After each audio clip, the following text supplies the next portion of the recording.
जब कोई बेटा पिता की अधूरी लड़ाई को फिर से शुरू करता है, जब कोई मंत्री कुर्सी से बड़ा मकसद रखता है और जब किसी नेता की चुप्पी भी सियासत में धमाके करती है, तो समझ लीजिए बिहार की राजनीति में भूचाल आने वाला है।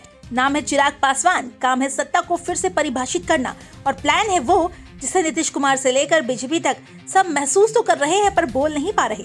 वीडियो को अंत तक देखिए क्योंकि ये सिर्फ खबर नहीं, बिहार की अगली सत्ता का ब्लूप्रिंट है। एक केंद्रीय मंत्री आखिर क्यों विधानसभा का चुनाव लड़ना चाहता है, जब ना उसके पास सरकार बनाने की गारंटी है, ना ही मुख्यमंत्री बनने की राह साफ है। क्या चिराग पासवान एनडीए के अंदर ही एनडीए को हिला देने की तैयारी में है, या ये नीतीश कुमार को राजनीतिक तरीके से बेदखल करने की सोची समझी चाल है? बिहार की सियासत में एक नया मोड़। फूड प्रोसेसिंग इंडस्ट्री की केंद्रीय मंत्री चिराग पासवान ने ऐलान किया है वो 2025 का विधानसभा चुनाव लड़ेंगे। तो हाँ, मैं बिहार से चुनाव लड़ूंगा।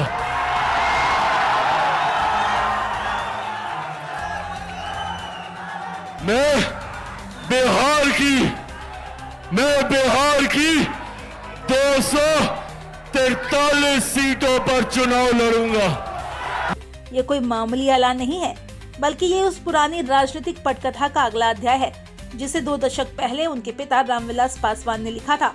तो सवाल ये है, एक केंद्रीय मंत्री क्यों विधानसभा चुनाव लड़ना चाहता है जब उसकी पार्टी अभी भी एनडीए के हाशिए पर खड़ी है और सीएम की कुर्सी अभी भी दूर की कौड़ी लगती है?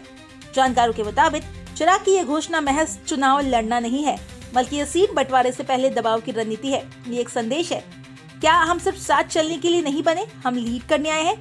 चिराग पासवान ने साफ कहा, मैं आरक्षित नहीं सामान्य सीट से चुनाव लड़ूंगा। ये सिर्फ चुनावी तैयारी नहीं, बल्कि ये बताने की कोशिश है अब एलपीजी सिर्फ पासवान वोट बैंक की पार्टी नहीं, बल्कि बिहार की सत्ता का गेम चेंजर बनने की स्थिति में है। इस पॉलिटिकल स्टोरी को समझने के लिए हमें 20 साल पीछे फरवरी 2005 में जाना होगा।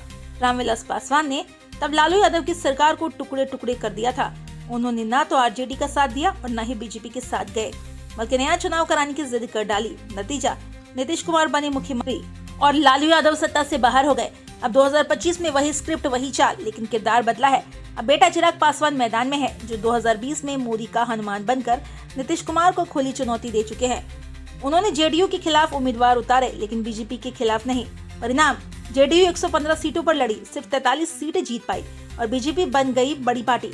अब चिराग की नजर 2025 पर है, सीधे सत्ता के समीकरण पर। वो चाहते हैं एनडीए में उन्हें कम से कम 30 से 35 सीटों का हिस्सा मिले, और अगर ऐसा नहीं हुआ तो ये भी मुमकिन है कि पासवान एनडीए से बाहर निकलकर किंग मेकर बन जाए। नीतीश कुमार के लिए खतरा सिर्फ विपक्ष से नहीं, बल्कि एनडीए के अंदर से भी बढ़ रहा है।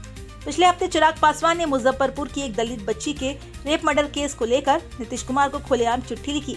अब कल्पना कीजिए, जेडीयू और कमजोर हो जाए, बीजेपी फिर 70+ सीटें ले आए और एलजेपी यानी चिराग पासवान की पार्टी 20 सीटें जीत जाए। जवाब है चिराग पासवान, जो फिर से बना सकते हैं बिहार का नया राजनीतिक नक्शा। उनकी भाषा तीखी थी, ये सिर्फ हत्या नहीं, ये कानून व्यवस्था की लाश है।